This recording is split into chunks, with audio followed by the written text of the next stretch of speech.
नमस्ते दोस्तों, इस नए एक्सप्लेनर में आप सभी का स्वागत है।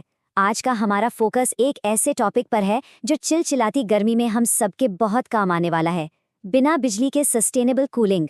जी हाँ, आज हम ये डिकोड करने वाले हैं कि कैसे हमारी प्राचीन इंजीनियरिंग ने बिना पर्यावरण को नुकसान पहुंचाए कूलिंग की इस कला में महारत हासिल कर ली थी। तो चलिए, बिना किसी देरी के सीधे इस दिलचस्प विषय में गोता लगाते हैं। अब एक पल के लिए सोचिए, क्या हो अगर दुनिया का सबसे एडवांस्ड कूलिंग सिस्टम बिल्कुल जीरो इलेक्ट्रिसिटी पर चलता हो। है ना कमाल की बात। आज हमारी हालत ये है कि अगर सिर्फ 1 घंटे के लिए भी बिजली चली जाए तो हमारी सांस फूलने लगती है। हम मशीनों के बिना एक दिन भी इमेजिन नहीं कर सकते। लेकिन जरा सोचिए, हमारी पिछली पीढ़ियां 45 डिग्री की भयंकर गर्मी में भी बिना किसी एसी या कूलर के सिर्फ अपनी शानदार वास्तुकला के दम पर न सिर्फ जीवित रहती थीं बल्कि बहुत आराम से अपना जीवन बिताती थीं। आखिर कैसे? तो इस पूरे एक्सप्लेनर का रोड मैप कुछ इस तरह रहेगा। हम शुरुआत करेंगे आधुनिक कूलिंग का दुष्चक्र समझने से, फिर देखेंगे प्राचीन वास्तुकला का विज्ञान, उसके बाद पारंपरिक जीवन शैली और देसी तकनीक, फिर बात करेंगे प्रकृति के अपने असली एसी की, और अंत में देखेंगे भविष्य के लिए स्मार्ट कूलिंग के उपाय। तो चलिए, सबसे पहले बात करते हैं आधुनिक कूलिंग के दुष्चक्र की। सच कहूं तो हमने अपनी आधुनिक सुविधाओं के चक्कर में अनजाने में ही एक बहुत बड़ा और खतरनाक ट्रैप बना लिया है। होता क्या है कि हमारे मॉडर्न एयर कंडीशनर हमारे कमरों को तो एकदम चिल्ड कर देते हैं, लेकिन वे हमारी धरती को लगातार गर्म कर रहे हैं। इन भारी भरकम मशीनों को चलाने के लिए बहुत ज़्यादा बिजली जलाई जाती है।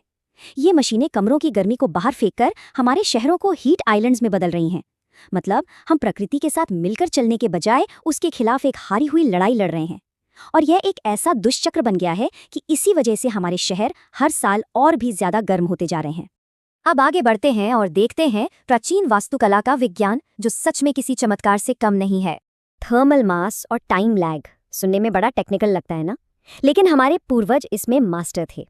पुराने घरों की दीवारें 18 इंच से लेकर 3 फीट तक मोटी हुआ करती थीं, और यकीन मानिए ये कोई दिखावा नहीं था। मिट्टी, पत्थर और चूने से बनी ये दीवारें एक हीट बैटरी की तरह काम करती थीं। वे दिन की तेज झुलसाने वाली धूप को अपने अंदर सोख लेती थीं, और गर्मी को अंदर के कमरों तक पहुंचने में इतना वक्त लगता था कि तब तक रात हो जाती थी और मौसम ठंडा हो जाता था। आज के 4 इंच वाले कंक्रीट के ओवन जैसे घरों के मुकाबले ये सही मायने में इंजीनियरिंग का एक मास्टरपीस था। अब इस डिजाइन को देखिए, इसे स्टैक इफेक्ट कहते हैं। पुराने घरों के बीच में एक बड़ा सा खुला आंगन होता था जो पूरे घर के फेफड़ों की तरह काम करता था। बेसिक साइंस है कि गर्म हवा हल्की होकर ऊपर उठती है, और इस डिजाइन में वो आंगन की खुली छत से बाहर निकल जाती थी। इसके बाहर जाते ही घर के अंदर एक वैक्यूम बन जाता था, जिसे भरने के लिए किनारों पर बनी जालियों और खिड़कियों से ठंडी और ताज़ी हवा अपने आप अंदर खींची चली आती थी। ये एक 100% नेचुरल क्रॉस वेंटिलेशन का बेजोड़ सिस्टम था। और इस पूरे विज्ञान का नतीजा क्या होता था? 45 डिग्री सेल्सियस। जी हाँ, जब बाहर का तापमान 45 डिग्री तक पहुंचकर झुलसाने लगता था, तब भी मौसम के अनुकूल बनी ये वास्तुकला घर के अंदर का माहौल आश्चर्यजनक रूप से आरामदायक बनाए रखती थी, वो भी बिना किसी बिजली या मैकेनिकल कंप्रेसर के।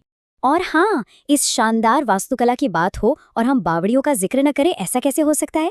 राजस्थान की चांद बावड़ी जैसी जगहें सिर्फ पानी भरने के कुएं नहीं थी, असल में ये विशाल अंडरग्राउंड कूलिंग जोन्स थे। इंजीनियरिंग का ये ऐसा कमाल था जहाँ पानी और आर्किटेक्चर को मिलाकर एक बेहतरीन सिस्टम तैयार किया गया था। जैसे जैसे आप इन सीढ़ियों से नीचे उतरेंगे, तापमान अपने आप कम होने लगता है, जिससे भयंकर गर्मी में भी एक ताजगी भरी ठंडक महसूस होती है। चलिए अब रुक करते हैं तीसरे हिस्से का, पारंपरिक जीवन शैली और हमारी देसी तकनीक। इमारतों के बाद अब ये समझना बहुत ज़रूरी है कि कैसे प्राचीन विज्ञान का इस्तेमाल करके शरीर के तापमान को भी कंट्रोल किया जाता था। यहाँ हमें इवेपोरेटिव कूलिंग देखने को मिलती है। पुराने समय में दरवाजों और खिड़कियों पर खस यानी वेटिवर घास की मोटी चटाइयाँ लगाई जाती थी और उन पर पानी छिड़का जाता था। जब गर्म लू इन गीले पर्दों से टकराकर अंदर आती तो हवा एकदम ठंडी हो जाती। ये बिना बिजली का एसी, एयर प्यूरिफायर और नेचुरल अरोमा डिफ्यूज़र सब कुछ एक साथ था। आज के एसी की सिंथेटिक हवा से जहां अक्सर सिरदर्द हो जाता है, वहीं खस से छनकर आने वाली हवा एक बहुत ही सुकून भरी ठंडक पहुंचाती थी। अब जरा इस तुलना को देखिए, ये सच में बहुत इंटरेस्टिंग है। एक तरफ हमारे मॉडर्न फ्रिज का पानी है जो एकदम चिल्ड तो लगता है, लेकिन गले में चुभता है, खराश पैदा करता है और शरीर को एकदम से झटके वाली अनहेल्दी ठंडक देता है। और दूसरी तरफ है हमारा सदियों पुराना मटके का पानी, मटका पोरस होता है और वाष्पीकरण के जरिए पानी को धीरे धीरे ठंडा करता है। ये पानी के तापमान को बैलेंस रखता है, जरूरी मिनरल्स को बचाता है और अपनी एल्कलाइन प्रकृति के कारण हमारी सेहत के लिए बेहद फायदेमंद होता है। अगर हम ध्यान से देखें तो हमारी पारंपरिक आदतें वास्तव में बेहद एडवांस्ड वैज्ञानिक प्रथाएं थी, बस आज उन्हें नए मॉडर्न नामों से पुकारा जा रहा है। जिसे पहले बस कॉमन सेंस मानकर दोपहर की नींद या आराम कहा जाता था, उसे आज साइंस हीट स्ट्रेस मैनेजमेंट कहता है। दोपहर में आराम करने से हमारा मेटाबॉलिज्म धीमा हो जाता है, जिससे शरीर नेचुरली कम गर्मी पैदा करता है। सूती ढीले कपड़ों को आज वियरेबल क्लाइमेट टेक का नाम दिया जा रहा है और छतों पर चूने या मिट्टी के लेप को सोलर रिफ्लेक्टिव कोटिंग कहा जा रहा है। विज्ञान वही है दोस्तों, बस उसकी ब्रांडिंग नहीं हो गई है।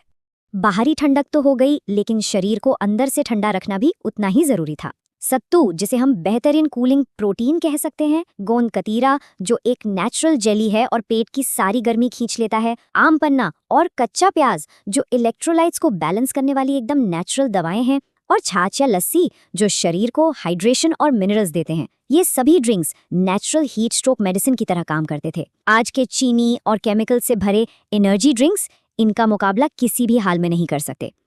अब आते हैं अपने चौथे हिस्से पर, जो है प्रकृति का अपना असली एसी। घर के आसपास नीम, पीपल या बरगद के पेड़ लगाना शायद सबसे पावरफुल हैक था। जरा सोचिए, एक मॉडर्न एसी यूनिट सिर्फ एक छोटे से कमरे को ठंडा करता है, लेकिन बदले में बाहर के पर्यावरण को बुरी तरह गर्म करता है और हमें प्रकृति से पूरी तरह काट देता है। इसके उलट एक पूरी तरह से विकसित पेड़ एक पूरे इकोसिस्टम की तरह काम करता है। ये सिर्फ एक कमरे को नहीं, बल्कि आसपास के पूरे इलाके को ठंडा करता है, मिट्टी की नमी को बनाए रखता है और बहुत सारे जीव जंतुओं का घर भी बनता है। ये एक सच्चा होलिस्टिक सिस्टम है। तो चलिए अब बढ़ते हैं अपने आखिरी और सबसे जरूरी हिस्से की तरफ, भविष्य के लिए स्मार्ट कूलिंग।